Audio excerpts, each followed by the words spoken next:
Welcome to Keynote Conversation with Monica Lewinsky for Variety's Power of Women Summit. My name is Ramin Satuda, and I'm the executive editor at Variety, and I'm very excited to be talking to Monica about her new role in Hollywood. Monica is the producer of American crime story Impeachment and executive producer of the docuseries 15 Minutes of Shame. Monica, thank you so much for joining us. Thank you, Ramin. So nice to be here. I wanted to talk to you about making the transition to producing. You recently launched your own production company called Alt Endings. What made you decide to go into storytelling and to go into producing? I think because of my unique experiences that I've had of seeing people, what it means to have someone take a story and tell it inaccurately and to understand what it means to wrestle that narrative back. I'm really fascinated by storytelling, and I think that it is one of the most interesting ways that we do communicate in today's world, that we come to understand and feel and think and actually change our social behavior. So this just felt like a natural fit. And anybody who knows me, who's known me for a long time, knows I'm always having ideas. So I won't name which family member it was who told me that they didn't think it was a good idea when I suggested this book that I had read that had a sequel and had a third one, a trilogy coming out, that it would make a great film. And it was The Hunger Games. So, I think that I've been drawn to storytelling for a long time. I've seen the first 7 episodes of American Crime Story Impeachment. I know that there are 10. Have you seen all 10? Did they show you the entire series, or did you watch it episode by episode over months, or how did you get to see the finished product? So as of now, I've only seen 1 through 7, and I'll see 8 soon because I give notes. So I'll be giving notes on 8, 9, and 10. And the process was I didn't see anything until July. So, and then I started to see episodes and giving notes. And that was, for somebody for their first time working on a scripted drama, it was a lot to understand, okay, this is how it goes from script to screen. These are how these things feel different than I thought they would, or come alive in a way that I couldn't imagine they would from the page. So, but I knew that from my own experiences, particularly watching, I think episode 5, the end of 5, where I was extremely triggered by Sarah Paulson's performance as Linda Tripp, that I just thought, okay, shitty for me that I'm feeling how I'm feeling. But as a producer, I know this is great because this, there is so much emotional truth that's been captured that if I'm feeling this, having gone through it, I think the audience will really connect to it. I think the end of episode 5 is we really see the full extent of Sarah Paulson's character's betrayal of the Monica character. Yes. Was that that's what was triggering fear? Yeah, and I don't want to kind of spoiler alert, although it is history. But I think that there, with the end of 5, what was really fascinating to me, almost if you think about your phone and taking a picture, and it's like your own experience is portrait mode, and then to see the landscape mode of what was actually happening, what was happening around me that I had no idea, particularly with that episode, was heartbreaking, actually, to see, really heartbreaking. Can you talk a little bit about making the decision to work with Ryan Murphy? I know that it had been announced that Ryan was maybe going to do this 4 or 5 years ago without your involvement. And then, after a period of time, the two of you, I guess, met and you became attached. But how did you sort of grapple with the idea? Because I know you've been offered so much money to tell your story and to do this and to do that, and you've always passed. So what was it about this project that made you say yes? It's interesting. We never talk about what people turn down. There's Variety doesn't write an article on this, they turn down all these things for this amount of money. But I would be hard pressed to, I think, imagine, I can't even imagine there's anybody who would not want to work with Ryan. So, the idea of working with Ryan was very exciting to me, and the trepidation I had about getting involved in a project like this. I don't I don't make decisions to work on things that are connected to my past. I don't make those decisions lightly. I'm very aware that they impact a lot of people, and that it brings up a difficult time for all of us, as I know when I'm in the position when someone else makes that choice. So I put a lot of thought into it, and it just seemed from the times we were living in, and also it would happen eventually, and that I was in incredible hands to be working with Ryan and Nina Jacobson and Brad Simpson. So, and to be written by Sarah Burgess. So to have this, to have the series be written by a woman writer was also really important. How did you juggle the different roles between being a producer and then also being portrayed in the series as a subject? Because I would imagine that would be very difficult to sort of balance the two. It was very difficult. It was both fascinating and complicated, so I think that trying to balance really in a way what was best for the show versus how I felt about something personally. So I struggled with that a lot. I got a lot of really great advice from some friends who are in the industry who helped me step back and really be able to see what was important to understand about Monica the person versus Monica the character. But it also, I was working with this amazing group of producers and writers and the production. What did you and Beanie Feldstein talk about as she was preparing to play you? Because I know the two of you spent a lot of time together. We connected a lot over Zoom and Marco Polo, but and voice memos and things, but we actually didn't get to spend a lot of time together physically. We met shortly before the pandemic kicked in. And, I had a real warmth for Beanie. And when we met, it felt very easy. I think I understood that I was in good hands with Beanie as an actor and good hands with the rest of the production company. And I wanted to be as useful as I could be, but I also wanted, as hard as it was, I'm a total control freak, but I also felt it was important being involved in the project and as a producer to give Beanie the runway to find her way to bring her version of Monica to the screen. Was Beanie interested in talking about sort of biographical details that you went through, or was she more just interested in getting to know you and sort of your demeanor and what you're like sort of, when you were talking? My experience of it was more the latter, which was really just kind of trying to rock me as a person. But I also knew alongside that she was doing an enormous amount of research. So I think, she also had to balance something which I think is challenging, which is she had the real me, the live me as a resource, but it's also me at 48, so I'm not the same. I'm very much the same person I was before everything happened, but I thankfully I'm more mature. I've evolved, I've grown, I've healed, all those other things. She had to find those parts of me that were the younger parts of me that are still there, but to imagine what was that younger version of me like.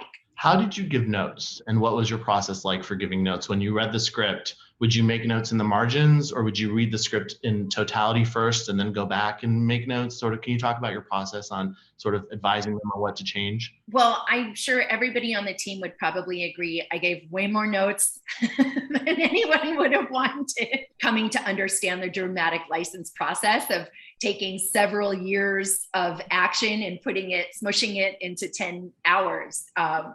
But my process was I would read through the script first. I usually, I don't know if this is too detailed, but I usually had stickies that I would just throw onto a page where I knew there was something I wanted to come back to. And then I went through and I typed my notes out. So I sort of sectioned them. I usually have them as personal and producer. So and going through those different things and sometimes even legal notes. Can you give us some examples of things that you asked them to change and they agreed with, or maybe things that you wanted them to change that they wouldn't change? Can you talk a little bit about sort of some of your input? There was one instance which I think has been talked about quite a bit now, but that was personally, I was thrilled to read episode 2 that had nothing of this mortifying, Monica at 22 attempting to flirt making all sorts of mistakes. Moment, the thong incident. We'll just call it that. I think everybody knows that mortifying moment, and it wasn't in there, and I was thrilled. But as I kind of took a step back, I thought about with the production that there were these, signpost key moments for the audience, and particularly because I was a producer, I felt that people were going to be asking questions about, did I get a pass? And I didn't think I should get a pass. And I didn't think it was fair to the other producers and the show, or the actors in the show, to have something missing that people would recognize and notice was missing. So I insisted it be in there, as much as I hated that personally. I think it's handled tastefully in the show. Like, you understand when you see it, like what the character is doing. It doesn't, like, I think the scene is not salacious in the show. No, and it was kind of the final frontier of deciding to do this. And when he talked to me about his vision, and we talked about, this investigation was seen through this myopic lens of sex, and a smaller lens of misogyny. And this idea that we would try to remove that and see it through a different lens was really appealing to me. Because for me, right, so from my perspective at 22, that's not, that wasn't at all how I looked at that relationship. I didn't, and most of us will, we might tell our friends or something of like, oh, we had our first kiss, or first this, or first that, or whatever it is. But, nobody walks around going, well, it was this many times of this, and it was that many times of that. So just the lens that was used in 98 is one that I think we're hopefully correcting. Were a lot of your notes about fact checking? Like, I wouldn't have said this, or the dialogue doesn't sound like me, or the president wouldn't have said this. Were you guiding them on sort of like the actual sort of exchanges that you were having? I mean, Sarah Burgess did a really great job. And so really where it might be is I might say something more like this, or I probably wouldn't have said that because of X, Y, and Z, or I think Bill might have said something this way, or so I think it was trying to flesh those kinds of things out. And, I felt very heard. They took a lot of notes, but there were a lot of notes they didn't take, and I had to learn to respect that process too. I love the dynamic between you and your mom in the series.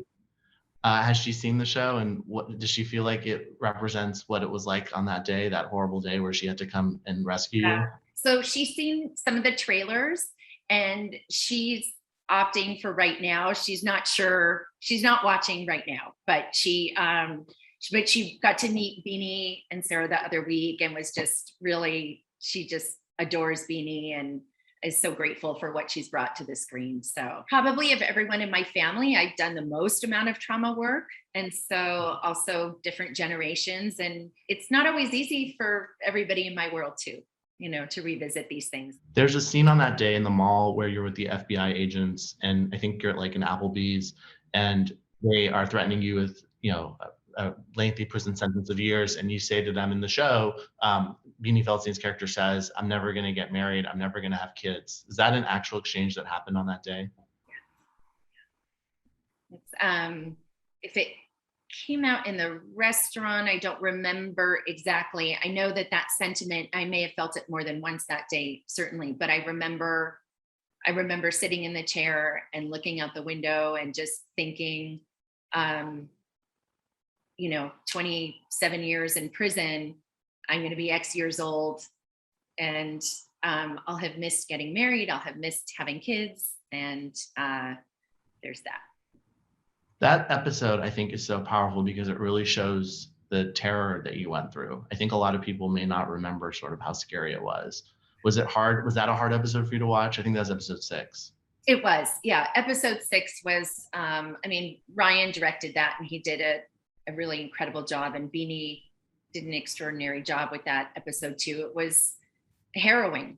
I just started sobbing at the end of the episode. I mean, I teared up a few places, but the end of the episode was just really took me back. And I think where this episode is going to be really important too is because of the social justice conversations we've been having over the last year. And I'm a privileged white person, And this was an anomaly for me to experience from my upbringing.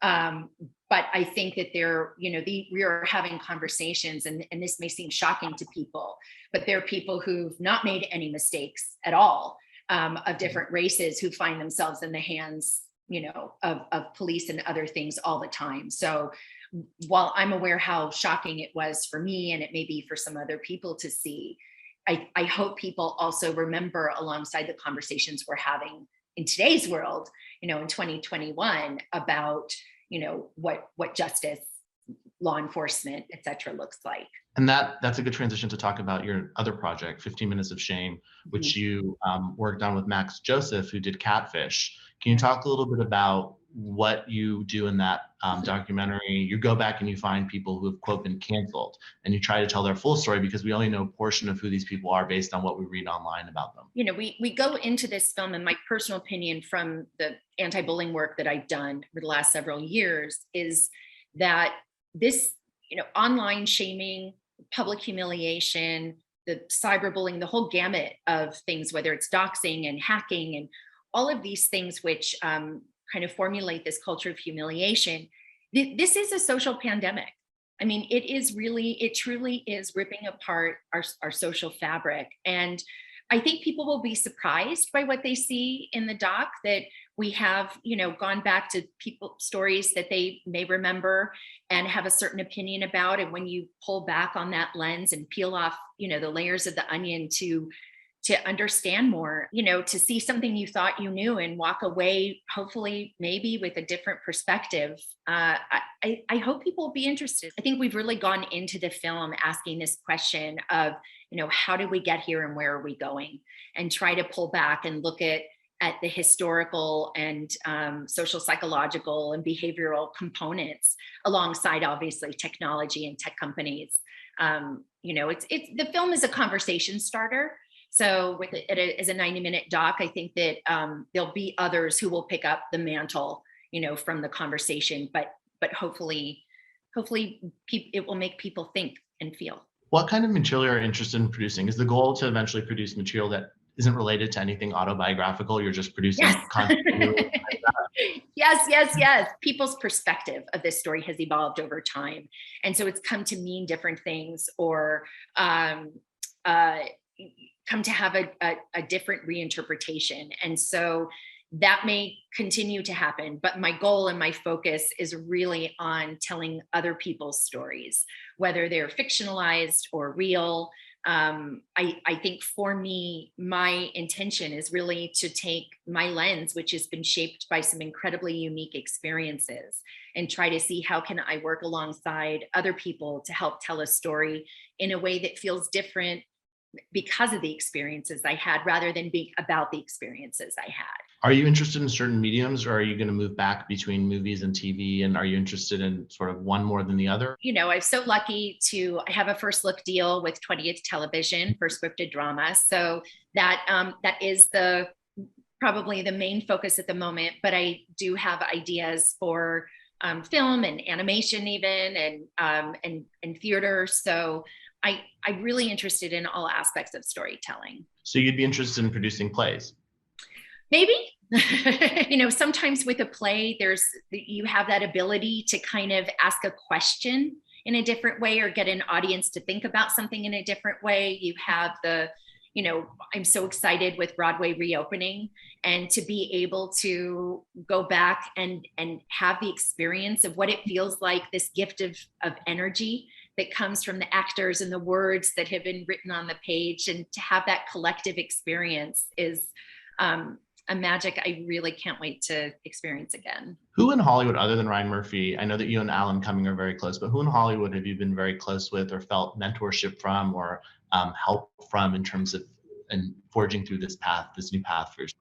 I love this question, because one so rarely gets to kind of give a shout out, I think, for these kinds of things. And so, as you mentioned, Ryan's been great. But Richard Weitz is both a friend and an agent, and he's been incredibly valuable to me, alongside my entertainment lawyers, Larry Shire and John Ehrlich. But Ron Meyer has helped over the last several years, kind of, telling me I'm too scared to do something, or making a phone call, that I shouldn't be scared, making a phone call on my behalf. I have a couple other friends in Hollywood who are private, who've given me really amazing advice during this process, which has been invaluable to me. Those are all men. So the women, the two British producers that I work with, Jemima Khan and Henrietta Conrad, have been instrumental with a lot of the things I'm doing. And I've gotten to work alongside Nina Jacobson with this project, which has been incredible. And of course, admire Sherry Lansing and Dana Walden. So, and have a project that I'm working on with Stacey Scher. So Stacey has become someone I'm incredibly blessed to be working with her. So there are a lot of fabulous women at 20th Television. So this is, I feel very grateful to get to have a new chapter and to have all these people contribute to me in ways which are very meaningful. Those are a lot of projects that we look forward to seeing. Thanks, Ramin. I just had a couple more questions for you. One is, Sure. I was wondering when you decided to sign on for impeachment, were you worried that there's an entire new generation that has moved on and they didn't really know all the details, and that you were going to be sort of reintroducing them to something that happened 25 years ago? And how did you grapple with that? That's a really interesting perspective from it, because my experience has actually been the opposite in a way, which is the first thing that I did in 10 years was in 2014, I wrote a first person essay for Vanity Fair magazine. And what happened as a result of the essay was fascinating. Like, I have a master's in social psychology. So stepping back, it was fascinating to see what happened, which was that it was the younger generation coming to the article and sort of learning some facts about the story. The younger generations were the ones who were saying kind of to the older ones, wait a minute, you can't just dismiss this woman. You can't just say, go away, no one wants to hear from you again. They reevaluated the story and they insisted upon these other generations, taking a new look.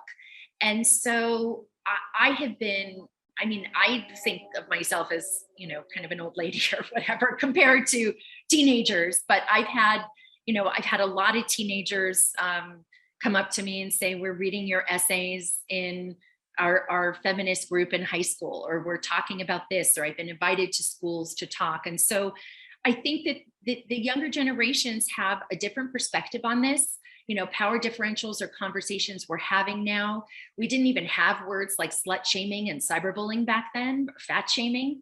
So all of these things that comprise the social reaction to me at that time were just a kind of morass of words. I'm proud of who I am as a person, but I'm not proud of a lot of decisions I made back then. And so it is, I'm sure, for anybody who's made a mistake, and certainly if it becomes public even more so, it's a difficult experience to go back and revisit them.